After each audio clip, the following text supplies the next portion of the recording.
कहते खड़े हो जाओ उसके साथ क्या है ना तो वो कहते हैं उधर खड़े हो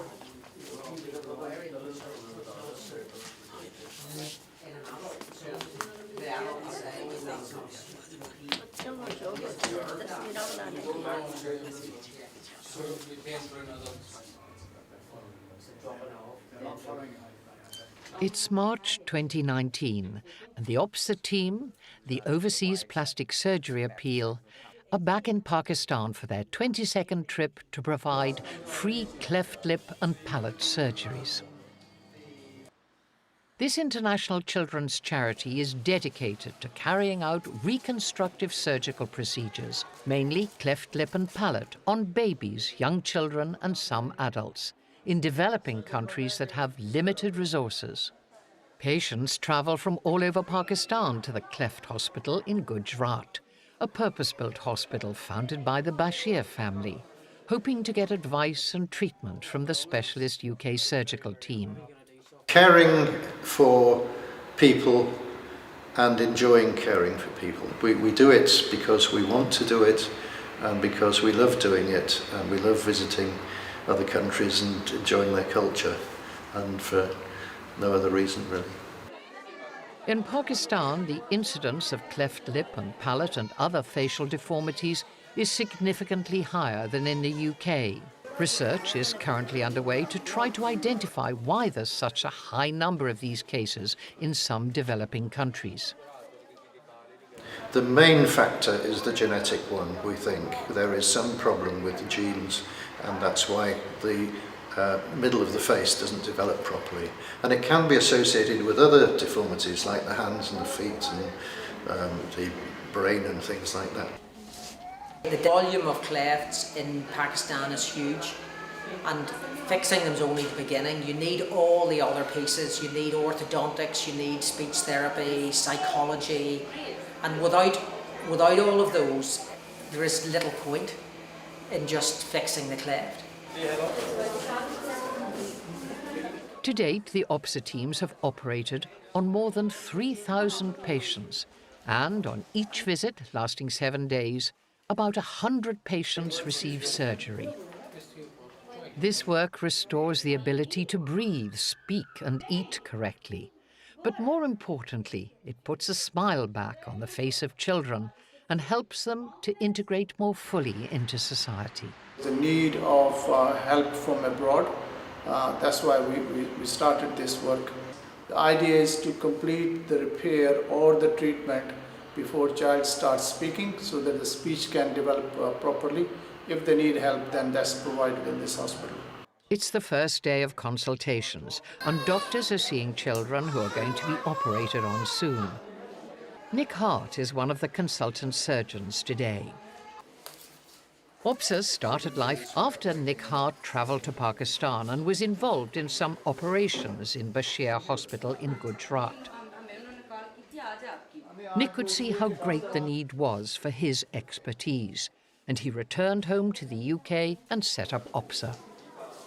The medical team from the UK for each visit includes at least 2 consultant plastic surgeons who specialise in facial deformities, a consultant anaesthetist who specialises in children and babies, and theatre nurses and the rest of the operating team. In Pakistan, there's a core team of theatre, recovery and ward staff, and additional medical and surgical support personnel who readily give up their time to help the visitors from Britain. Everything's ready to start to operate. The OPSA anaesthetist, Dr. Rafiq, prepares a child for theatre. I still become very emotional when I see this kind of relationship between mother and child.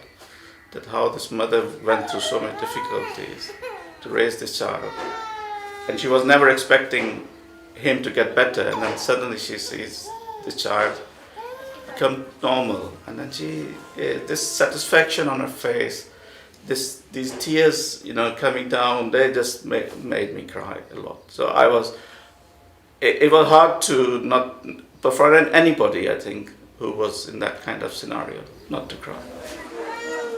Unless you work in this specialized area, you may never have seen uncorrected cleft lip or other facial deformity, mainly because it's the birthright of every child here in the UK to have corrective surgery as soon as safely possible.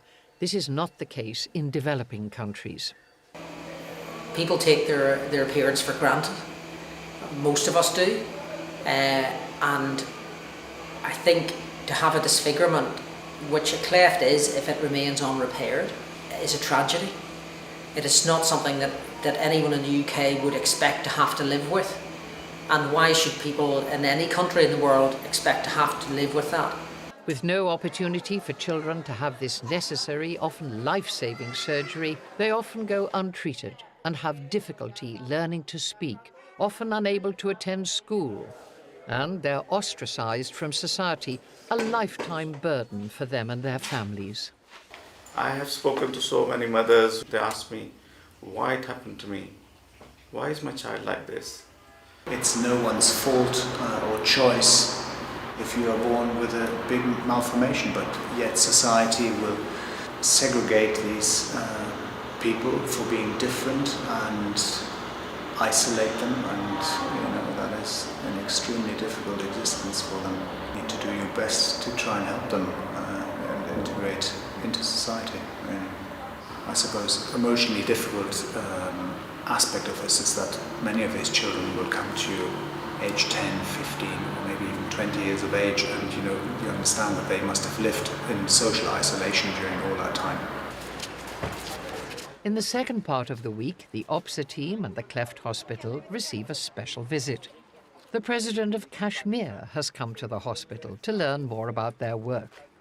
Since his visit, the head of the Gujarat hospital, Dr. Ijaz, has been to Kashmir at the president's direct invitation and made plans for an outreach cleft clinic, as the Kashmir region has no such services available for impoverished people. And it's anticipated that this service will be developed further over time.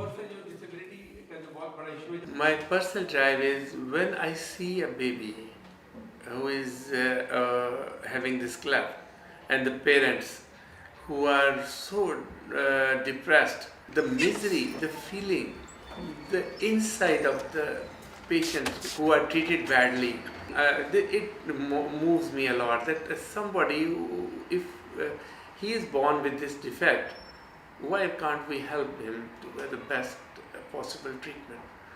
A delegation from Qatar also arrived on the same day, having provided funds to support the team in recent years. Ariel Bruce, one of OPSA's trustees, introduced OPSA's mission at a press conference. The best way to describe OPSA, certainly, is it's a very small charity with a very big heart. I think OPSA does everything it can to fit into the world it finds, rather than expect this world to fit into OPSA, and I think that makes it fine. You can see what the good it does and how it impacts more than what you see, and certainly more than the cosmetic side. So for me, why the charity attracted me is, one is the amazing individuals that are involved in it, but also the wider implications for the patients. OPSA trustees and volunteers are dedicated to training and empowering local doctors and other healthcare professionals to become self-sufficient within their communities over time. Trainee cleft surgeons and maxillofacial surgeons from the UK come on the trips now, at their own expense, for the chance to learn and develop such specialist skills.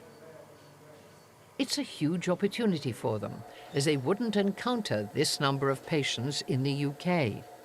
What I'm learning here, clinically and spiritually and socially and needs a book to write. It's amazing what this small team can bring and do for this big problem.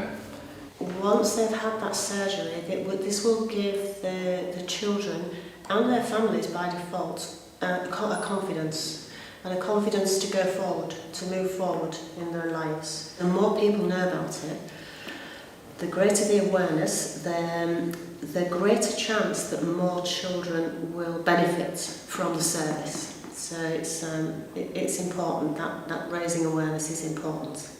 There's a continuing and enormous demand for this surgery. At the end of every visit, there are always dozens more patients already booked to have surgery at the next one. All the members of the medical team working with OPSA give their time for free. No money is spent on administrative costs. It's all done by volunteers. And every donation OPSA receives goes directly towards the next trip and to changing children's lives forever.